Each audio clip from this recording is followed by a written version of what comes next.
Hey guys, what's up? So the next poem I'll be reading is 349, and this is actually a short story. It's called A Quiet Affair. I've written a lot of poems in my time. I wanted to write a short story, and just to let you know, this did not personally happen to me.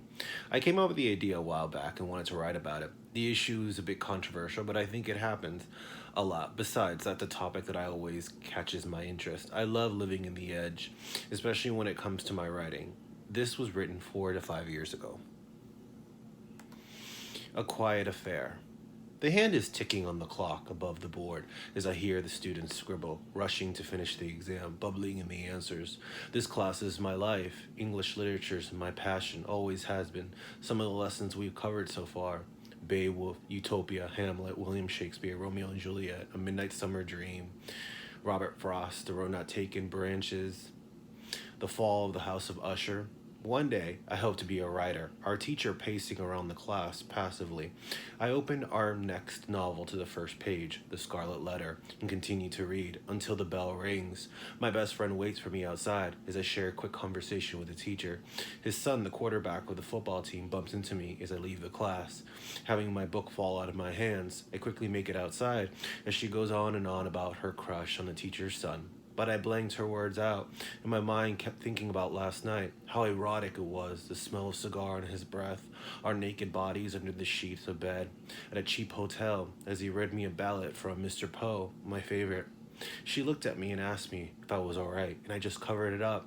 Just worried about that test, she agreed, but I already knew that math was her stronger subject, so from time to time, we tutored each other. At lunch, I had an altercation with the teacher's son in the lunch line for accidentally cutting him. I even apologized, but he kept taunting me.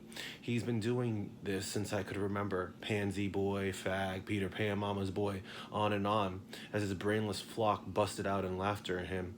I just paid the lunch lady and walked to the table. That weekend, I stayed at my best friend's house. He told me he had to spend time with the family. Every time he talked about his personal life, I thought about me on the stand in a courtroom, alone. That was the image that always popped up. Maybe I kept judging myself secretly, but for some reason, I cannot stop seeing him. We were in a room. She pulled out a bottle of vodka from her father, and we started to giggle, taking turns drinking out of cup. I think she didn't want her parents to know where the liquor had gone. She went on about how the quarter of the football team spoke to her, how cliche, and I kept drinking out of the cup, and something inside me wanted someone to know my truth, so it slipped out of my mouth. And as it did, the bottle fell out of her hand. The next day, I didn't attend class. It felt so awkward, and I didn't know how I was going to confront my friend. But the following day, as I got off the bus, I noted police cars in the teacher's parking lot. I kept walking the halls as I heard people talking, looking at me. At that point, I knew what had happened. I walked into class and noticed my friend. She moved her seat and no longer was sitting next to me. A substitute told us to pull out our books, that we were to read the first chapter, but I was in the mood. Besides, I was already halfway in the book. The principal called my name over the intercom. I grabbed my books and bag and walked that direction. I saw my teacher's wife in tears speaking to an officer. I hid my face and walked into students' affairs. Apparently, it was a counselor that wanted to speak to me about the issue.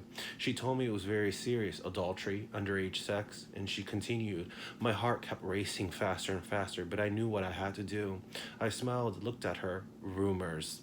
I keep to myself and tend to be a loner. A lot of people don't understand that, and whoever is different is always a target in society, especially in high school. So if you're asking me if I had an affair with my teacher, the answer is no.